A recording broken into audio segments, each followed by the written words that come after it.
দেখো আমার পোনার চুলটা কেমন রাফ হয়ে গেছে।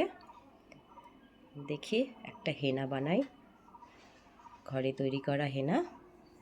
দেখা যাক কি কি নেওয়া হয়। দেখো প্রথমে জবা ফুল নিলাম, টমেটো নিলাম, একটা ডিম নিলাম, যেহেতু ডিমের আঁশটানি গন্ধে বেরোবে তার জন্য লেবু নিলাম, চিনি নিলাম, মেথি নিলাম, অ্যালোভেরা নিলাম, কলা নিলাম, মধু নিলাম, আর লাস্টে টক দই। এগুলো সব মিক্সিতে পেস্ট করে দিয়ে মাথায় দেওয়া হবে।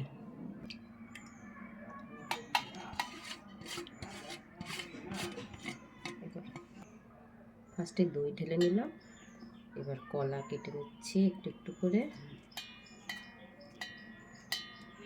তোমাদের যাদের চুল এরকম রাফ হয়ে আছে এই হেনাটা বানাতে পারো, খুব ভালো কাজ দেবে, একবার করেই দেখতে পারো। কলাগুলো ছোট ছোট করে কেটে নিয়েছি।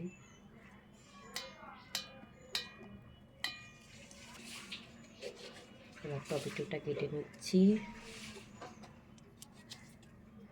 সবই ছোট ছোট করে কেটে নেব।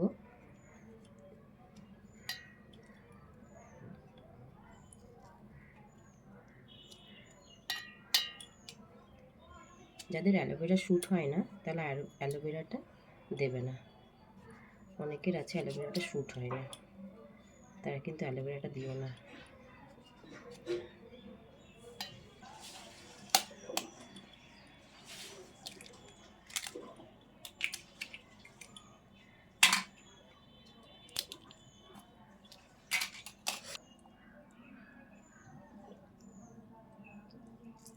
মধুটা ঢেলে নিলাম, মধুটা দেখো ঢেলে নিলাম।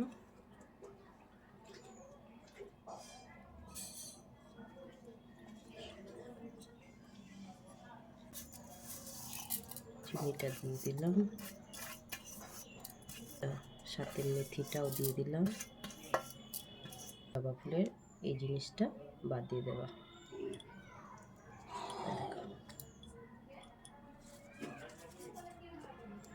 জবা ফুল যদি কখনো নাও পাও, জবা পাতাটা দিও, তাতেও ভালো কাজ করবে।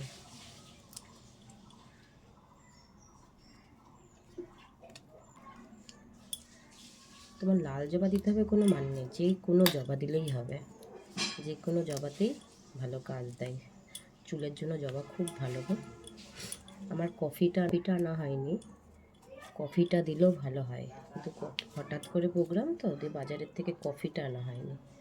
টক দইটা ঘরেই পাতা ছিল, প্রথমে টক দইটা পেয়ে গেছি বাড়িতেই। অ্যালোভেরা আর আমার পোনা একটু পাশের বাড়ি থেকে একটু কটা জবা ফুল নিয়ে এসছে।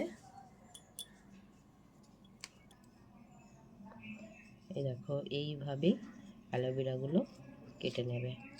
অ্যালোভেরাটা কিন্তু আগের দিন তুলে রেখো, তাহলে খুব ভালো হয় আগের দিন তুলে রাখলে। এইভাবে অ্যালোভেরাটা একটু একটু করে তুলে নেবে।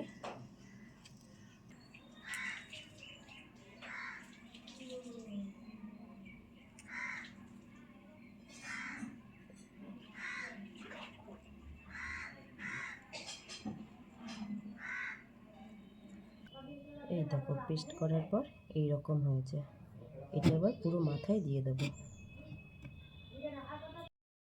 এই দেখো এইভাবে গোটা মাথায় লাগিয়ে নেবে, তারপরে ঘন্টা দেড়েক রেখে ওয়াশ করে ফেলবে। এই দেখো হেনা করার পর চুলটা শুধু দেখো তোমরা একবার। এই রকম যদি সিল্কি চুল চাও তাহলে এই রেমেডিটা সবাই ইউজ করো। বাই। কেমন লাগলো জানিও সবাই একটু কমেন্টে।